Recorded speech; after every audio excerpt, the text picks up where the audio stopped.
as complemented by clause 57, this would exempt individuals from registering in the electronic system management system.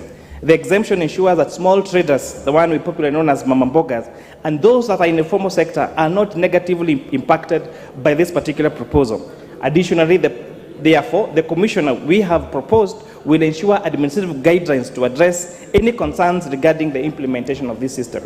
But we have applauded that there is a need to have every trader and every business person in the country operate within the eTIMS system, Honorable Speaker, and this we realize would enhance both revenue collection and reduce the cost of tax administration. Honorable Speaker, stakeholders expressed their concerns on clause 20, which would require that withholding taxes be remitted to the Kenya Revenue Authority within 24 hours. They believed that this timeline was too short and would result in additional administrative expenses, Honorable Speaker. But the proposal here, Honorable Speaker, we have had many institutions, many companies that withhold, whether it's excise duty or VAT, that means they are agents for the collection of these particular taxes, had up to 50 days before they remitted these particular payments to the Kenya Revenue Authority. So, Honorable Speaker, we noticed that by them getting 50 days of these taxes, it means these businesses were being funded through their working capital by taxpayers' money, Honorable Speaker. But again, from having between 20 and 50 days to remit these monies to KRA to under 24 hours, we found that 24 hours was a little too ambitious, and the committee amended that and said we would allow that these businesses can remit these particular taxes within 5 working days. The key word here, working, Honorable Speaker, also takes care of the complexities of weekends and and official holidays, Honorable Speaker. Clause 24 was one other very contested by many stakeholders. They were concerned about the proposal to increase pay rate for individuals earning more than 500,000 shillings. And Honorable Speaker, having really considered this, we found also that our tax bands have not been amended for years. And part of our recommendation, even if you're not able to make this particular amendment in this particular bill, Honorable Speaker, there is need to revise our tax bands for pay because they have not been revised for very many years. But Honorable Speaker, we suggested instead of having the 35% only accrue from 500,000 shillings to above, we add an additional tax band of 500,000 shillings to 800,000 shillings to be charged at a pay rate of 32.5%, and those earning more than 800,000 to be taxed at a rate of 35%, Honorable Speaker. Clause 24 introduced digital content monetization at a withholding tax of 15%. However, we notice that this is, if you compare the withholding tax on other professions, whether it's legal fees, accounting fees, management fees, and all the other professional fees, withholding tax on all these particular fees is at 3%, Honorable Speaker. And that is why we found that charging digital content creators at 500% more was unfair and punitive to this very, very growing sector, and we propose that this withholding tax be reduced to 3% withholding tax, Honorable Speaker. And it's good also, Honorable Speaker, to appreciate the expansion of this particular sector. We have got very, very many Kenyans, especially young Kenyans, who are exerting very, very well on this space. But some people are asking us, then why are we taxing us? I'd like to remind our digital content creators, Honorable Speaker, the teachers that got employed recently that earn an income of 30,000 shillings per month, Honorable Speaker, they pay their rightful share of tax. The nurses that help our mothers deliver in our hospitals, or the nurses that treat our old relatives and the old people in home-based care, pay their rightful share of tax. The doctors that work day and night to save lives of this particular country, the emergency attendants that work in our ambulances, pay their rightful share of taxes, Honorable Speaker. So we are really asking, we are not asking you to pay 15% or digital content creators, that is too much, but we are going to politely ask you to pay 3% withholding tax so that we can generate revenue to connect other people to the national grid of electricity in our villages so that they can also get a chance to also participate in this sector that you are in, Honorable Speaker. And I like the introduction of this has also opened a national dialogue about digital content creators. And they came and told us, now, next time we want you to incentivize us by reducing the prices of our cameras, of the video cameras that we use to generate this content, Mr. Speaker, and views that we have taken seriously as a committee. We will endeavor now to carry them on in our next report, Mr. Speaker. Clause 28 of the proposed increase of VAT on petroleum and liquefied petroleum gas from 8% to 16%, Honorable Speaker, was a very contended issue, Honorable Speaker. But what has the committee done? Honorable Speaker, when we put the VAT on fuel at 8% and every vegetable product at 16%, so what that meant, Honorable Speaker, that these particular businesses in this particular sector were always in a VAT credit refund position, because their input tax, Honorable Speaker, they're able to pay their VAT on input at 16%. But when they sell this fuel at 8%, Honorable Speaker, it means there's an 8% difference, which means that these particular businesses have always been on a credit side when they're asking for tax refund, Mr. Speaker. And what that essentially means is that taxpayers' money have been used to finance these businesses that carry out the business of this of fuel, Mr. Speaker, because of that disparity between their input tax that they pay at 16%, but their output tax they claim at 8%, Honorable Speaker, which therefore creates that particular position. Honorable Speaker, we have agreed that we are going to carry on this VAT on fuel at 16%. But on the other hand, we looked at the agreement that Kenya had, the discussions that we've had about climate change, about climate financing, about going green by 2030, Honorable Speaker. And we have this, and we recommend to this House that we adopt other measures that are going to ensure our Kenyans against this increased cost of VAT, and making sure that in moving forward, that the cost of green energy is going to be way cheaper, and therefore reducing the need for use of these fossil fuels, Honorable Speaker. And that's why, for example, we have zero-rated both LPG gas and LPG cylinders, Honorable Speaker. And this is not just exempting them, but by zero-rating them, we are making these particular manufacturers and traders on this particular aspect, business, Mr. Speaker, to be allowed to claim their input tax at 16%, which therefore means that if these proposals are carried on by these businesses and this advantage being transferred to the consumers, we are going to see the price of our LPG gas and LPG cylinders go down by 16%.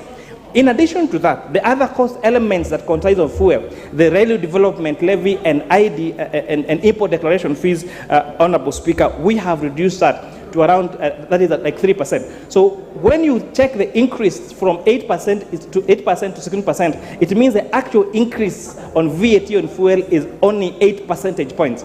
And if you now deduct the reduction on railway development levy and IDF, that means that the marginal increase on VAT on fuel would be around 4 percentage, would be around 4.5 percentage points, Honorable Speaker.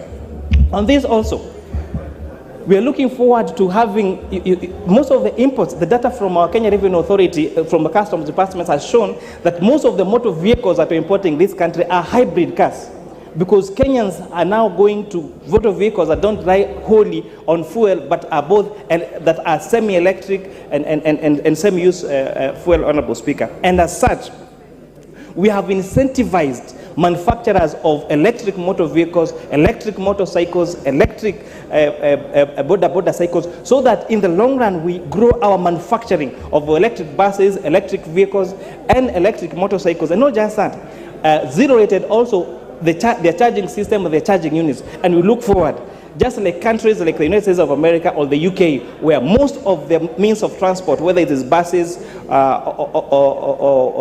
or motorcycles, Honorable Speaker, are going to be electric, and therefore reducing the need for use of fuel, Honorable Speaker. Key to note, Honorable Speaker, one of the greatest challenges you're facing as a country has also been the depreciation of the Kenya shillings against the US dollars, Honorable Speaker. And the oil component, the amount of money we are spending per month, per annum, importing this fuel is a point of concern.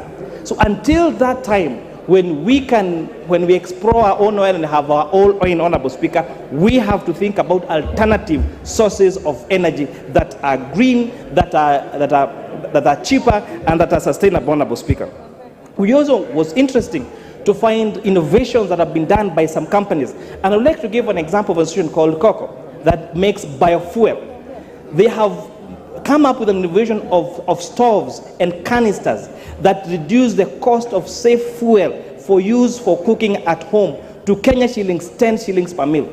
That it can cost you at least around 10 shillings to prepare a meal at home. And how much does that cooker and that canister cost? Only 1,500, Mr. Speaker. And these particular institutions, we have seen them expand across the country. And if we continue to incentivize use of clean energy for cooking, we are going to get away from these fossil fuels and reduce the pressure on our imports, Honorable Speaker, therefore leading to a stabilization of our shilling and make the movement of particular sectors and our consumables much more cheaper, Honorable Speaker. Honorable Speaker, our committee also introduced an amendment to the first schedule of the VAT Act, incorporating taxable food supplies that are made for the school feeding program, acknowledged by the Cabinet Secretary of Education, Honorable Speaker. During a time when you're talking about hunger, when you're talking about food security, Honorable Speaker, and our school children, and our school-going children, we have seen efforts even by county governments. We have seen efforts by, I think, our best serving example is the constituency headed by the Honorable KJ that have been able to establish a very effective school feeding program at I think only 20 shillings per meal, Honorable Speaker. So what we have done is an introduction to introduce to the first schedule of the VAT Act taxable so food supplies that are made to school feeding programs to be zero rated. This means that those school feeding programs that are counties, that different institutions are trying to start in our schools then are going to be incentivized and are going to grow, Honorable Speaker. And I think another example is what Mombasa Cement is doing in Mombasa by having a school feeding program that almost feeds all school-going children in that particular county, Honorable Speaker. The committee observed that there was an attempt, or there's a proposal in the bill to exempt from VAT transfer of businesses as a going concern. This, Honorable Speaker, would have led to a loss of 100 billion shillings in terms of the proposed taxes, Honorable Speaker. And this is one of the clauses that we have recommended for deletion, so that if when I transfer my money from my bank account, from one bank account to another bank account, I pay VAT and I pay excise duty. When I transfer money from my M-Pesa account to someone else's M-Pesa account, even when I'm transferring money from one of my M-Pesa lines to my other M-Pesa line, I get to pay a tax. Why would we exempt transfer of businesses as a going concern from taxation? From the calculations given to us by the Budget Parliamentary Office, this was going to lead to a potential loss of 100 billion shillings, money that we have now got back in the bill, and therefore the deletion of this particular clause would mean that we will be able to raise an additional 100 billion shillings, Honorable Speaker. Clause 36 was another contended issue, Mr. Speaker. This clause required that if you went to court and you had a tax dispute, and you went to tribunal, and you lost the case, if you wanted to appeal your case, you would be required to deposit 20% of the disputed amount with Kenya Revenue Authority. We found that this was a violation of the rights of taxpayers to access justice. It was unfair to require somebody who seeks legal redress because they feel aggrieved to be required to pay a deposit of 20% for it. And Honorable Speaker, we urge this House to carry on the proposal for deletion of this particular clause, Honorable Speaker. Clause 43B, 4, 5, 6, and 7. Honorable Speaker, again, I had extensively talked about that particular matter. Let me get to clause 59. The deletion of clause 59 from the bill, Honorable Speaker, was about the Tax Procedures Act and general provision relating to objections and appeals. And this, Honorable Speaker, was opposing restrictions to access to justice, and a proposal that, Honorable Speaker, we say they be deleted. Clause 61, Honorable Speaker, regards to Section 84 of the Tax Procedures Act. The committee proposes that 61 be deleted due to its punitive nature of concerning the tax shortfall penalty. Currently, Clause 61 imposes penalties for tax shortfalls without taking into consideration of innocent and inadvertent errors made by taxpayers. Honorable Speaker, this clause said that if you underdeclared your taxes, or the Kenya Revenue Authority felt that you had underdeclared your taxes, that they would penalize you for it, and you felt it may not have been deliberate. It could be an accounting error that was done when you're filing your returns, and therefore we have deleted that requirement for that particular penalty to be imposed on taxpayers. Clause 62 on penalties for failing to comply with the Electronic Systems Act. This amendment is to insert a new section 86 that aims to modify the penalty provisions related to non-compliance with the electronic tax system, making the penalty more reasonable and conducive. Honorable Speaker, this particular proposal was recommending that if you were not on e-teams, or if you were found that you needed to issue an iTax receipt but did not issue one, then you would be fined 10 times more. You'd be required to pay a fine of 10 times the amount that was tax due. Honorable Speaker, in as much that we want to enforce compliance with this particular tax system, we felt a fine of 10 times more was too punitive, and Honorable Speaker, we propose that the penalty only be 2 times of the tax due, Honorable Speaker. Honorable Speaker, we are proposing an amendment to the bill to include a new clause 67, and this, Honorable Speaker, wants to address the powers granted to the Commissioner regarding the adjustment of specific rates of export levy.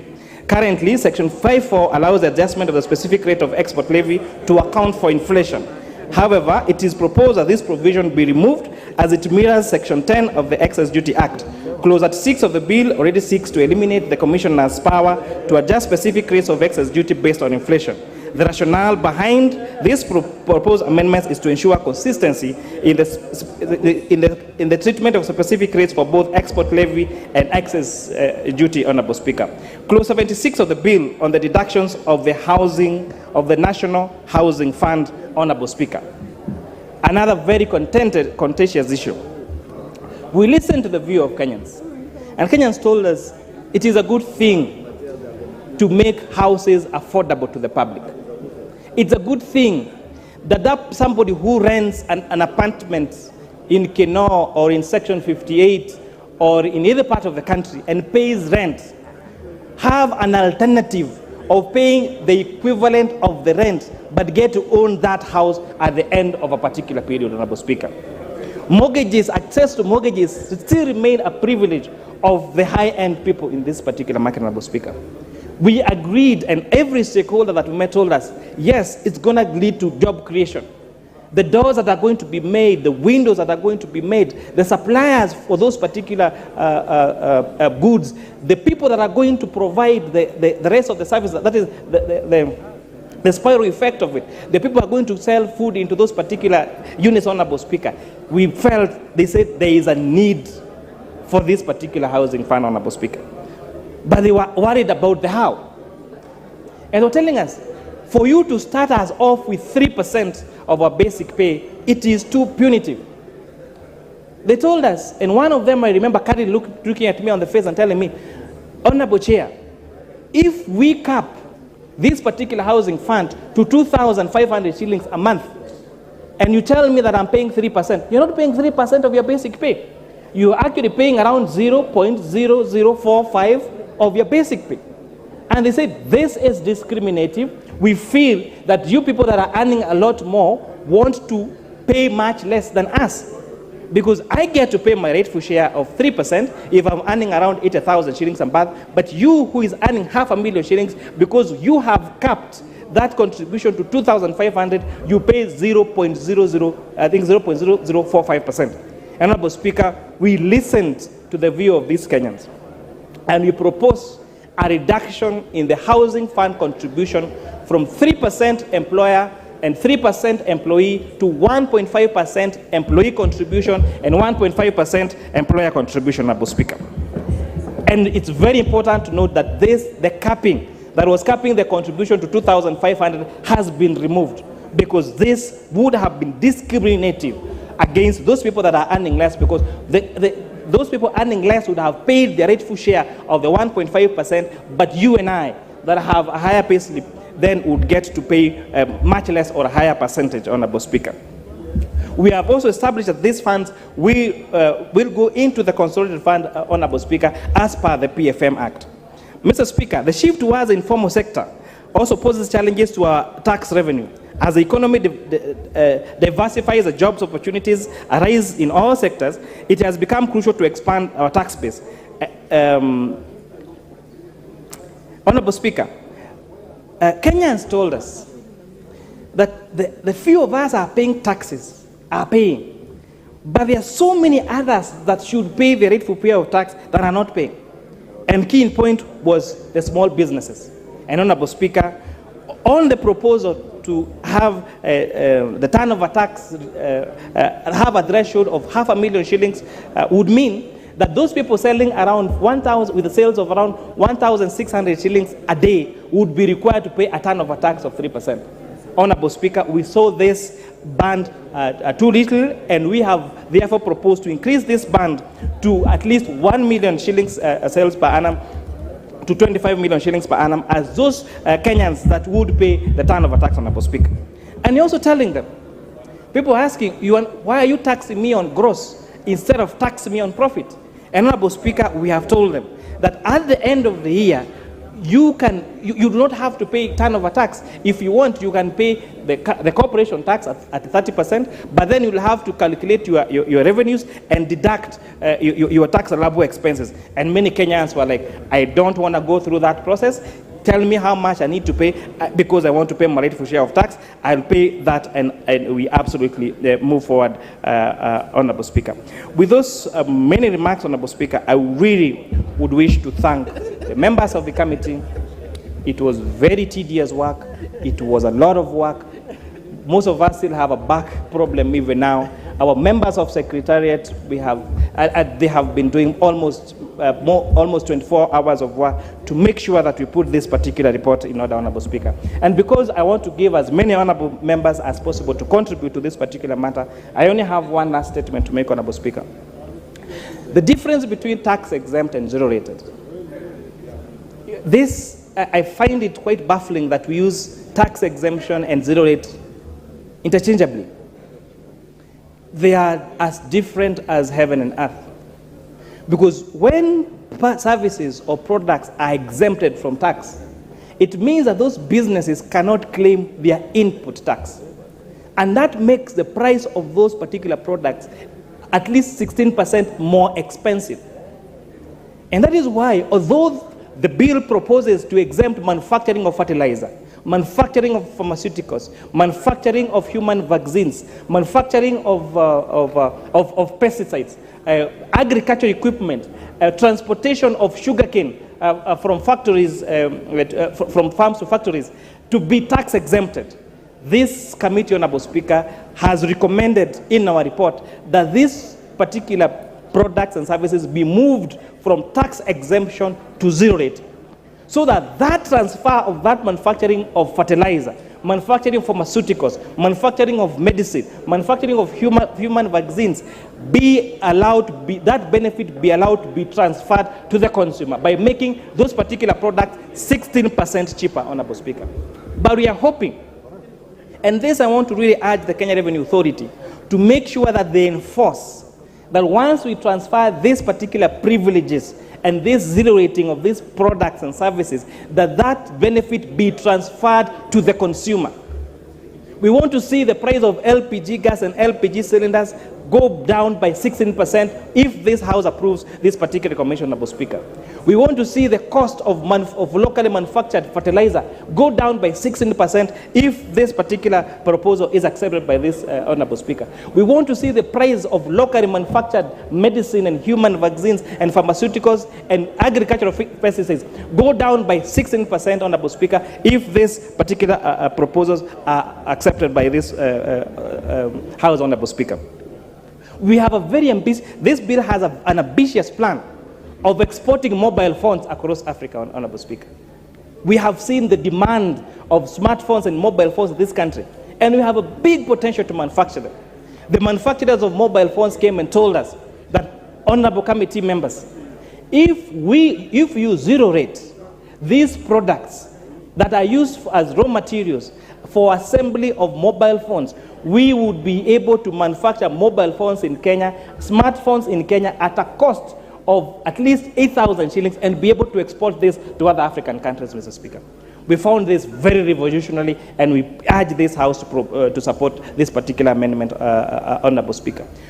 We have had a huge influx in a digital space in terms of digital lenders, Honorable Speaker. But we found that the excise duty and the VAT on the transaction fees on digital platforms for mobile money and for digital lenders was discriminatory against that of the banks, because banks were getting preferential treatment by getting preferential rates.